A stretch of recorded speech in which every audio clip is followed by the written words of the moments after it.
நூறுசாமி விஜய் ஆண்டனி வந்து நடிச்சிருக்காரு அப்படின்ற சொல்கிறத விட ஒரு சப்போர்ட்டிங் ரோல் பண்ணியிருக்காரு அப்படின்னு சொல்லலாம். ஃபுல்லாக கூட வரல. படம் என்னென்னா சசி சார் வந்து பார்த்திங்கன்னா நல்ல படங்கள் என்னமோ ஒன்று அது ப்ளஸ் மைனஸ் இருக்கும். ஆனால் வந்து அந்த மனித உணர்வுகளை இல்லை வந்து அந்த சமூகத்துக்கு நெருக்கமான ஒரு விஷயத்த சொல்லாமல் படம் எடுக்கவே மாட்டார். அதை வந்து உங்களுக்கு பிடிக்காமல் போகலாம். ஆனால் வந்து சும்மா ஓபி அடித்தேன் ஒரு படம் எடுத்தேன்னு பண்ணவே மாட்டார் சசி என்ன. அகெயின் அப்படி ஒரு படம் அது. இதில் என்ன காட்டுறாரு அப்படின்னா, இந்த கிராமங்களை வந்து ஓவர் க்ளோரிஃபை பண்ணுவோம். பார்த்தீங்கன்னா இந்த ரீல்ஸ் எல்லாம் பார்த்தீங்கன்னு வச்சுங்களேன், வாங்க எங்கள் மாட்டுக்கொட்டைக்கு வாங்க, எங்கள் வயல்வெளியை பாருங்கள், எங்கள் தொட்டியை பாருங்கள், எங்கள் தென்னை மரத்தை பாருங்கள், நாங்கள் எப்படி வாழ்கிறோம் தெரியுமா, இயற்கை காற்றோடு சுவாசித்து பயங்கரமாக வாழ்கிறோம். நகரத்தில் நீங்களாம் இருக்கீங்கள, நீங்களாம் வந்து மோசமாக இருக்கீங்க, நீங்களாம் வந்து குறுகிய மனப்பாடுவோம் அப்படி இப்படின்னு ஆற்றுவானுங்க. நாமளும் என்னென்னா, ஆஹா நாம் இந்த சிட்டியில் இந்த செமி அர்பன் ஏரியாலாம் வரோம், நாம் மோசமோ, அப்போ கிராமத்தில் வாழ்ந்தால் தான் நல்லதோ அப்படின்னு நினைப்போம். வெகு விஷயத்தை மறைச்சிடுவானுங்க. அங்கே இருக்கிற முதல் ஜாதி வெறி, 1 நம்பர் ஜாதி வெறினுங்களாம் நிறைய கிராமம் 1 நம்பர் ஜாதி வெறிட்டுங்க. அதாவது நான் பர்சனலாக சில கிராமம்லாம் பார்த்துருக்கேன். எப்படின்னா அந்தந்த செவுத்தில் வந்து ஒரு டைல்ஸ் ஒட்டியிருக்கும், சரிங்களா. ஸோ வெள்ளை டைல்ஸ் ஒட்டினவன் ப்ளூ டைல்ஸ் ஒட்டினவன் கூட பேச மாட்டான். இது சொன்னால் காமெடியாக இருக்கும், ஆனால் இது நடக்குதுங்க. சும்மா விசாரித்து பாருங்கள், உங்களுக்கு டீட்டெயில்ஸ் தெரியும். என்ன ஏன்னா வெள்ளை டைல்ஸ் ஒட்டினவன் பெரியாலாம் ஜாதியில், அதை வந்து ப்ளூ டைல்ஸ் ஒட்டினவன் கம்மியாகலாம். இவங்க 2 பேர் வந்து போக்குவரத்து வச்சுக்க மாட்டானுங்க. பார்த்தீங்கன்னா அப்படி பேட்சாக பிரிச்சுக்குவானுங்க. இதில் காமெடி என்னென்னா, இவனுக்கு 2 பேரும் விட்டுருக்கிற டைல்ஸுமே சிமெண்ட் ஷீட் தான் போட்டிருக்கும். ஆக எக்கனாமிக்கெலாம் இவனுக்கு ஒரே லெவல் தான். ஆனால் அதுக்குள்ளேயே ஜாதி பிரிச்சுக்கிட்டு வந்து பார்த்தீங்கன்னா, டேய் நான் பெருசு நீ சின்னது அப்படின்ட்டு வந்து பார்த்திங்கன்னா சுற்றிட்டு இருப்பாங்க. இன்னொன்று ரொம்ப, அதாவது வந்து பார்த்திங்கன்னா உங்களை மென்டலாக லாக் பண்ணக்கூடிய இடம் வந்து ஒரு கிராமம். உங்களை அடுத்த லெவல் போக விடவே மாட்டானுங்க. நீங்கள் வந்து அப்படியே வெட்டியாக வந்து பார்த்தீங்கன்னா ஏதோ குளத்தாங்கரையில் குளிச்சுக்கிட்டு ஏதோ ஒரு குட்டி சேவத்தில் உக்காந்துக்கிட்டு வெட்டி நாயை மடிச்சுட்டு ஃபோனை பார்த்துட்டு இருந்தீங்கன்னா கண்டுக்க மாட்டாங்க. முன்னேறன்னு ஒரு தொழில் அமைக்கிறீங்க, இல்லாட்டி ஒரு நல்ல வேலைக்கு போகிறீங்க அப்படின்னா உங்களை பின்னாடி இழுக்கிறதுக்கு என்னவோ அதுக்கான எல்லா வேலையும் பார்ப்பானுங்க. ஊருக்கு வந்து பார்த்தீங்கன்னா ஒரு ஆலமரம், அது கீழே வந்து ஒரு திண்ணை ஒன்று இருக்கும், அங்கே உட்காந்து தண்ணி அடித்து நாசமாக போனவனுங்க. நீங்கள் தமிழ்நாட்டில் மட்டும் வந்து பார்த்தீங்கன்னா குறைஞ்சது 20-30 லட்சம் பேர் இருப்பான். இந்த சைட் ஆஃப் கிராமத்தை வந்து காமிக்கவே மாட்டானுங்க, இந்த பிற்போக்குத்தனத்தை காமிக்கவே மாட்டானுங்க, க்ளோரிஃபை பண்ணிகிட்டே இருப்பானுங்க. அதுக்கு நல்ல கிராமங்கள் இல்லாமல் இல்லை, அட்டகாசமான கிராமங்கள், பிரதமர் வரைக்கும் பிரசிடெண்ட் வரைக்கும் அவார்டு வாங்கின கிராமம்லாம் இருக்குது, அது வேறு. ஆனால் இதுவும் இருக்குது. அந்த இதுவும் இருக்குது அப்படிங்கிற விஷயம் இருக்குல்ல, அதை எடுத்து வந்து சசி வந்து காமிச்சிருக்காரு. ஒரு கள்ளக்குறிச்சி பக்கத்தில் இருக்கிற இது நிஜ இன்சிடென்ட். ஒரு யங்கான ஒரு அம்மா, கணவர் இல்லை அப்படிங்கிறப்ப வந்து பசங்களை வந்து வளர்க்குறாங்க. ஒரு பாயிண்டில் அவங்களுக்கு வந்து வாழ்க்கை துணை தேவை அப்படிங்கிற ஒரு இது வரும். அப்போது அந்த கிராமம் வந்து ரொம்ப பிற்போக்கான ஒரு கிராமம், பயங்கரமாக எதிர்க்கும். ஸோ அந்த எதிர்ப்பை தாண்டி வந்து அவங்க எப்படி கல்யாணம் ஆச்சா இல்லையா அதெல்லாம் தான் வந்து படம். அந்த யங்கான அம்மாவை சுவாசிகா நடிச்சிருக்காங்க. சுவாசிகாவுக்கு வந்து என்னென்னா, இந்த படத்தை பொறுத்த வரைக்கும் குறைஞ்சபட்ச தேசிய விருது கிடைக்கும்னு நினைக்கிறேன். தமிழக அரசாங்கம்லாம் பர்சனலாக எழுதி போடணும் இவங்களுக்கு கொடுங்க அப்படின்ட்டு. ஏன்னா என்ன பர்ஃபார்மன்ஸ், ஒரு 10 நிமிஷம் தான் சுவாசிக்கான்னு ஞாபகம் இருக்குது. ஏன்னா லப்பர் பந்து எல்லாம் நடிச்சங்காட்டிக்கு அவங்களா அப்படின்ட்டு இருந்துச்சு. அதுக்கப்புறம் அந்த அம்மாவை தான் அவங்க தெரிஞ்சாங்க. அது வந்து என்ன பாலாஜி சக்தியெல்லாம் அவர் வந்து பார்த்தீங்கன்னா பியூர் நடிகர் ரைட்டர் தலைவன்லாம். நான் ஒரு காலத்தில் இவர் டைரக்ஷன் தானே பண்ணிட்டு இருந்தால் பியூர் அப்படியே வெஞ்சன்ஸ் பிடிச்சா என்ன ரோலுங்க. கருணாஸ் எல்லாம் வந்து பார்த்திங்கன்னா ஒரு பாயிண்டில் வந்து அந்த சுவாசிக்காவுக்கு ஒரு விஷயம் பண்ணுவாங்க. அது வந்து நீங்கள் கிராமத்தை தெரிஞ்சிருந்தால் நிறைய பேர் நீங்கள் ரிலேட் பண்ணிக்குவீங்க.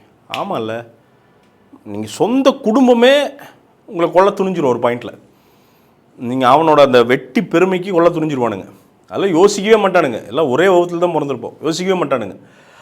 அந்த வெறியெல்லாம் சசியனை வந்து பார்த்திங்கன்னா கொஞ்சம் கூட கலப்படம் இல்லாமல் காமிக்கிறப்போ வந்து நமக்கு வந்து இட் ஹிட்ஸ் ஹோம் அப்படின்னு சொல்லலாம். இந்த படத்தில் இம்பர்ஃபெக்ஷன் இல்லாமல்லாம் இல்லைங்க. பசங்களாக நடிச்சிருக்கிறவங்க, அவர் மூத்தவர், அவர் நிறைய படங்கள் நடிச்சிருக்காரு. அதெல்லாம் இன்னும் கொஞ்சம் துடுக்குத்தனமாக நடித்த மாதிரி இருந்தது. கொஞ்சம் வந்து பார்த்திங்கன்னா ஒரு மாதிரி சிலதெல்லாம் ரொம்ப ஃபோர்ஸ்டாக இருந்த மாதிரி ஒரு சின்ன ஃபீலிங் இருக்குது. பட் ஆனால் யங் ஆக்ட்ரஸ் மேலே வர்றாங்க. ஆனால் நிச்சயமாக அந்த குறைகள் இருந்துச்சு. படத்தில் பாடல்கள் நல்லா இருக்குது, ஆனால் பிஜிஎம் வந்து பார்த்திங்கன்னா ரொம்ப ரெப்பிட்டேட்டிவாக அதாவது என்னென்னா கொஞ்சம் இன்சென்சிபிளாக இருந்தது. டு பி ஹானஸ்ட், பிஜிஎம் வந்து கொஞ்சம் இன்சென்சிபிளாக, இது இன்னும் சென்சிபிளாக பண்ணியிருக்கலாமே அப்படின்ட்டு இருந்தது.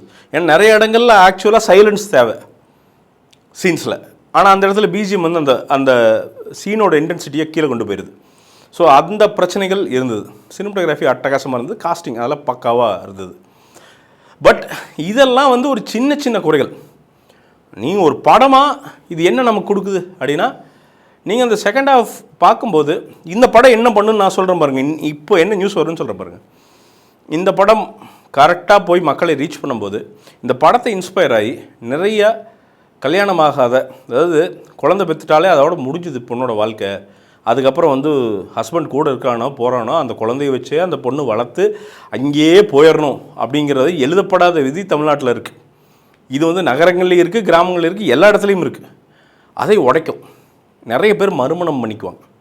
அவங்க சொந்த பசங்களே, இல்லை சொந்தக்காரங்களே, சொந்த அம்மாவே, சொந்த தம்பியே, இவங்க எல்லாம் முன்னாடி நின்று பெண்களுக்கு கல்யாணம் பண்ணி வைப்பாங்க. இது ஆண்களுக்கு பெரிய இஷ்யூவாக இருக்குல்ல, பெண்களுக்கு இன்னும் இஷ்யூவாக இருக்குது. ஸோ அந்த சமூக மாற்றத்தை இந்த படம் வந்து முன்னாடி கொண்டு வரும். அதுதான் பெரிய விஷயமா தெரியுது.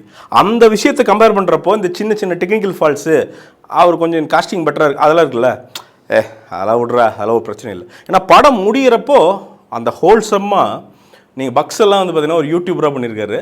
அது ஒரு பெக்யூலரான ஆங்கிள். ஃபஸ்ட்டு பார்த்தா பிடிக்காது, அப்புறம் பார்த்தா ஓகே, அது எல்லோரும் ஒரு கேனத்தனமான வாழ்வு பார்க்குறா, அவங்க ஒரு கேனத்தனமான ஒரு வாழ்வு வாழ்கிறாங்க, பட் ஹாப்பியாக இருக்காங்க, யாரையும் ஹர்ட் பண்ணாமல் ஹாப்பியாக இருக்காங்கிற அதான் சசியனுடைய டேக் இருக்குல்ல, அது யாரையும் ஹர்ட் பண்ணாமல் ரொம்ப அழகாக எல்லாத்துக்கும் புரிகிற மாதிரி ஒரு விஷயம் இருக்குல்ல, அதை சசியனை வந்து பண்ணியிருக்காரு. தமிழர்களுக்கு, மனிதர்களுக்கு ரொம்ப தேவையான ஒரு படம், ரொம்ப இம்பார்ட்டண்ட்டான ஒரு படம், ஸ்ட்ராங்கான ஒரு மெசேஜுங்கிறத விட அதை சரியாக எடுத்து வைக்குது.